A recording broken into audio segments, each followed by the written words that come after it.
ஒரு தலைவனாக இம்மண்ணிலே உதித்த ஒப்பற்ற தலைவன் தான்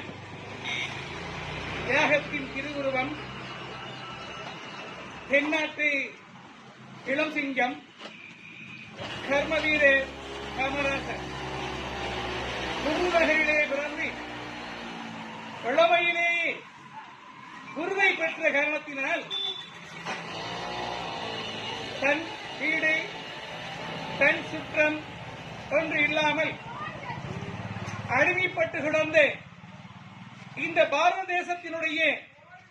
விடுதலைக்காக அன்னை காந்தியடிகளுடைய தலைமையை ஏற்று தன்னுடைய வாழ்க்கையை பற்றி சிந்திக்காமல், தன்னுடைய சுயநலத்தை பற்றி சிந்திக்காமல், தன் இனம் வாழ வேண்டும் என்று சிந்திக்காமல் இந்த நாடு வாழ வேண்டும், இந்த நாடு முன்னேற வேண்டும் என்று தன்னை முழுமையாக விடுதலை பணியிலே ஈடுபடுத்திக் கொண்டு வாழ்ந்த